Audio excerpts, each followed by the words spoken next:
Welcome to the third episode of my podcast, B is for Bisexual. This one is called Mexico. I want to remind everyone to watch my film Bermuda on Amazon and Tubi. My name is Laura Valtorta, and now we're going to begin the third podcast, which is called Mexico.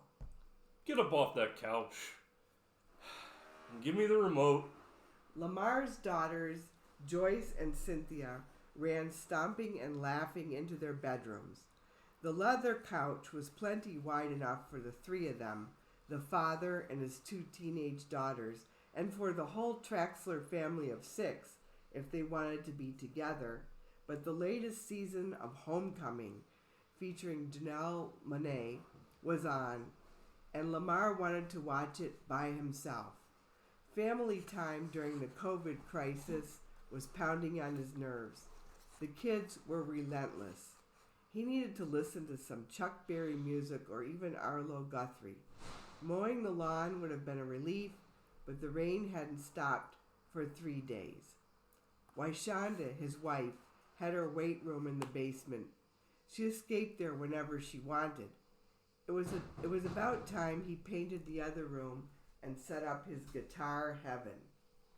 Homecoming came up on the screen. Janelle was waking up in a boat without a paddle.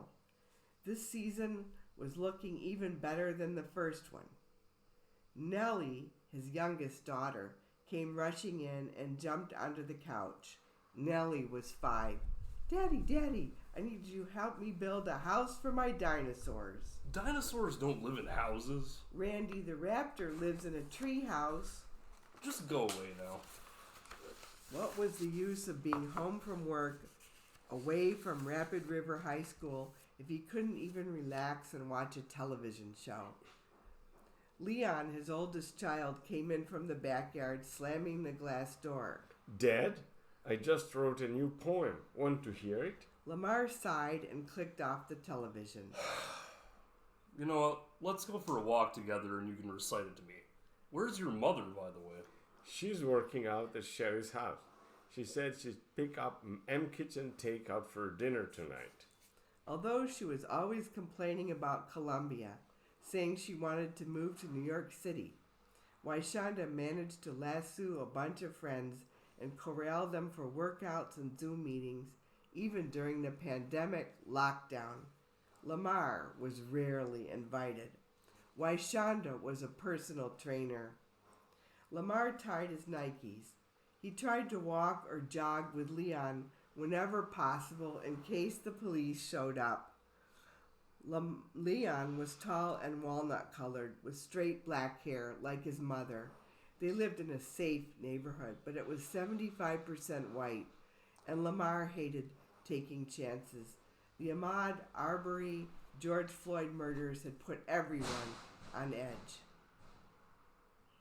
Leon began reciting his poem about woke and broke, and dating girls was no joke, his hands illustrating each point.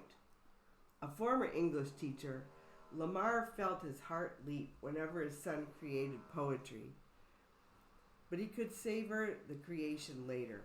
The sky was menacing, and he saw some bats flitting around trees in the twilight. This testy weather reminded him of Officer Guy Gomez, and Lamar was afraid of losing the sharpness of these memories. Guillermo Gomez. Even though Lamar loved English, he might have enjoyed being a Spanish teacher. The language was so fluid.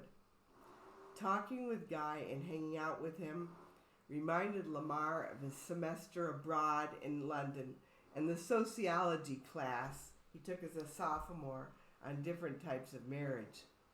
The world was such a wide open place, more than his hardware store parents had ever imagined. People lived differently, and one shining couple in California featured on a school documentary film enjoyed open marriage, which was a concept Lamar thought of as heaven. 2 years earlier, Lamar had been promoted to principal and his life became impossible. a tornado of paperwork and complaints. Even now, during the pandemic, he was wrestling online with constipated teachers, hyperactive parents, and janitors who grew weary of cleaning up the vomit. The students never shut up. He yearned for the golden days when he had cowed his classes with talk of crushing their heads and then forced them to hear the words of Toni Morrison, Alice Walker, Shakespeare. They had listened. His reward had come in the form of a promotion. With a new job, he was responsible for too much mayhem. The students were being kicked around, literally. Rapid River High made the local news in a bad way when the bad officer, Skinny Beardsley, dragged a girl across a classroom because she wouldn't give up her cell phone. Lamar complained to the district superintendent. The dunder-headed, dangerous Officer Skinny was replaced with Officer Gomez. Suddenly, Lamar's workday became sweeter. The students had a Latinx club, whatever that was, open to everybody. Field classes on self-defense. Police Dog Appreciation Day. Lamar saw Officer Gomez not ticketing the students or admonishing them as often, but talking to them most of the time, laughing in the cafeteria, asking about the girls' basketball championship. Gomez was the first white guy in Lamar's experience who seemed to enjoy working in a public school. During the summer before the pandemic, Officer Gomez had asked him out for a drink. Lamar usually avoided alcohol, but this was at a Mexican restaurant, Casa Linda, and it seemed wrong for the principal to be antisocial. The margaritas tasted excellent. Lamar drank a couple while listening to Officer Gomez talk about his childhood in Oaxaca. Tourists went there. It was a region filled with Mixtec and Zapotec people who spoke their own language plus Spanish. Guillermo's own ancestors were from Spain and Germany. His best school friend, Alban, had been Zapotec. The waiter at Casa Linda served them taco salad and spoke Spanish to Officer Gomez, patted him on the shoulder. My house is nearby. Guillermo told Lamar. I bought this gigantic, huge house with all the money I earned. I have my own tennis court. Want to see it? The kitchen is like a palace. 2 bathrooms. Instead of a room for guests to sleep, there is a music room. Lamar savored the memory of that moment and the bright look in Guillermo's eyes. He wanted this fellow to like him so much. Dad! Leon was speaking in a loud whisper and poking him in the shoulder. Lamar snapped back to the neighborhood walk. He saw a gaggle of teenage girls staring at him and laughing. Do you have to wear those fluorescent green shoes? Leon demanded. You should wear clothes that are more your age. I am your father. Do not use that voice with me. My clothes are hip and they're going to stay that way. Leon was looking back at the checkerboard board of girls. Because of you, I'm going to stay single my entire life. You'd be lucky. The first time Lamar and Guillermo did it, they utilized Guy's music room with a comfortable IKEA bed. There were purple curtains and a keyboard, plus a computer with Bose speakers for YouTube music. Not exactly how Lamar pictured his own guitar heaven, but it would do. Afterwards, Guy had his eyes closed and his hands rested behind his head. His arms were muscular, but his underarms were too hairy. How is your wife like? He wanted to know. Oh, the same old story after 18 years of marriage. Not enough sex. And well, there is a reason she's called Wyshonda. She's always asking why. Otherwise, she doesn't talk much. She's curious? No, she's against discipline. When I say to my wife that Nellie, our 5-year-old, needs to stop punching kids at school, she asks why. The answer should be obvious. Your wife removes your power. Yes, that's exactly it. All the time. And then when I say, don't let Cynthia wear that cheap micro miniskirt to the mall, she says, why? And she just stands there, stony-faced, with her arms folded over her chest. I can't say in front of Cynthia, because that skirt makes my daughter look like a slut, that's why. The word slut isn't even allowed at our house. What does it mean? A bad girl? If I banned that word, I'd have to police everything Leon does to. His music, the books he reads. Shonda's all about equality. And I want Leon to be free. Free, you know? Do what he wants. Maybe never get married. Have a fantastic job with lots of money. People are never free. You can say that again, especially not me. Ah, yes. Remember, you're the principal at the school. Be the principal at home. Lamar wondered what being the principal meant.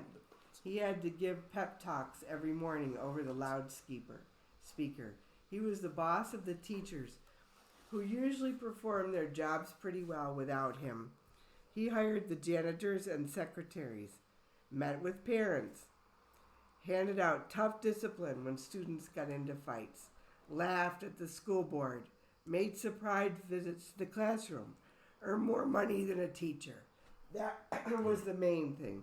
His salary was higher, but not high enough to make him feel that his promotions were worth leaving the classroom.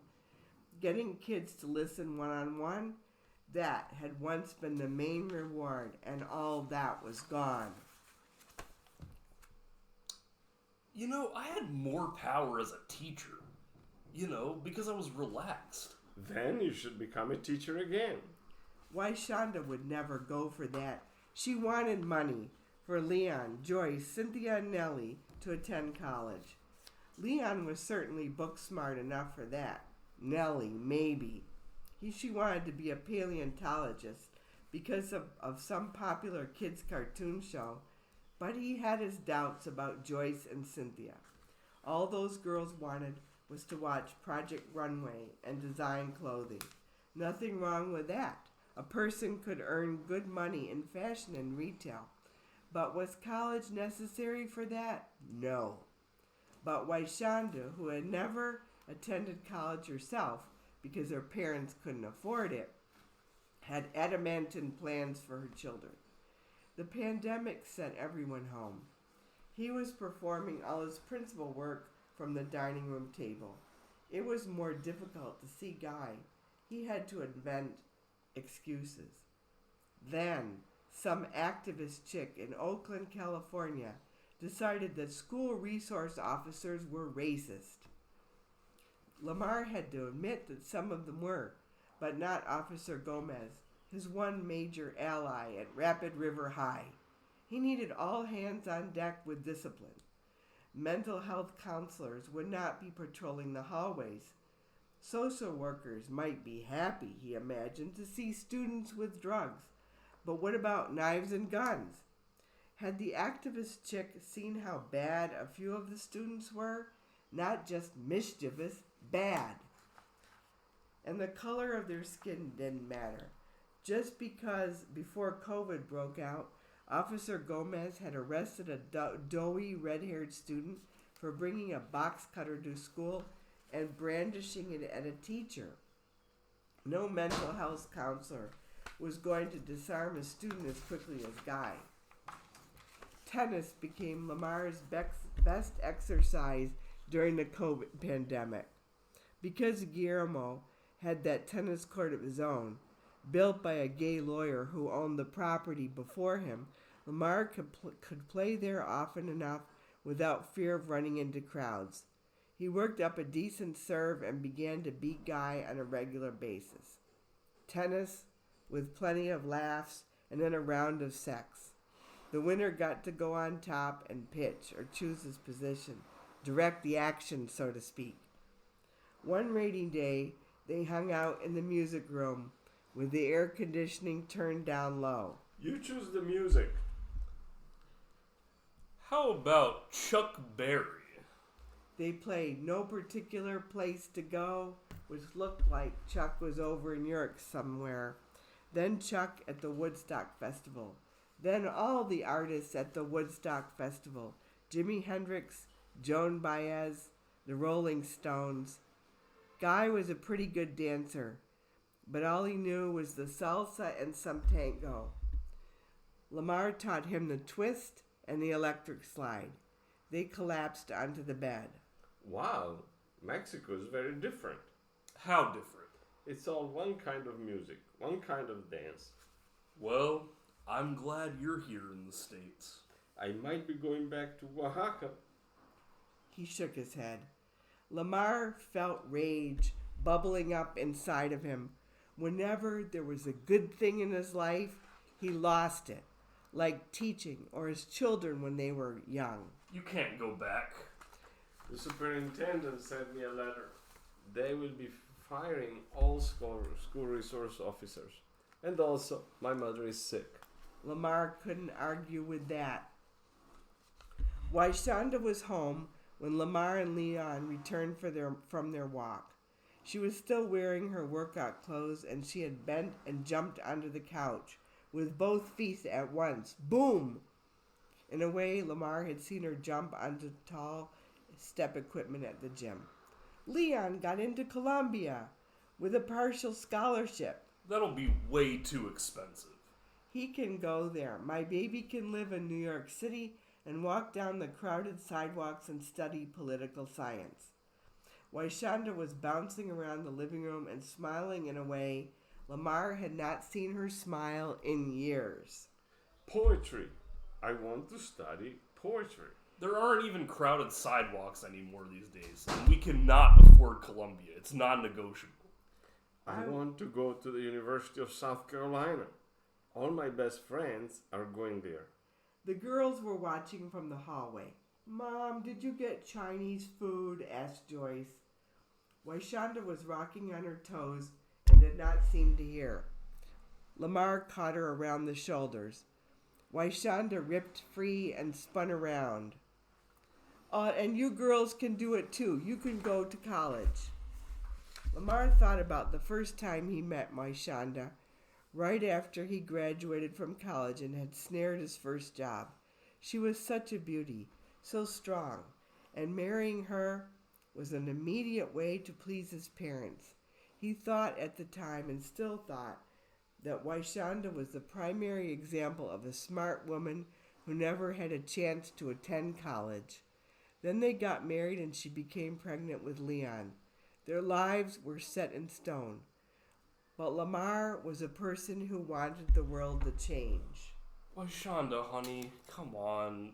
Try to chill out. This is a vicarious joy. There's no reason why you, my Waishanda, can't go to college. Either here or in New York when the pandemic is over. We can make it happen. I have a first cousin living in Queens who will host you. Waishanda collapsed onto the couch. You know, Leon wants to stay here at USC because that's more affordable for us. Waishanda stared at him blankly. Cynthia giggled. Can you see Mom going to class? Of course I can see it. Your mother is very smart. Honey, do you want to study political science? Waishanda stared out the window. Then she nodded her head.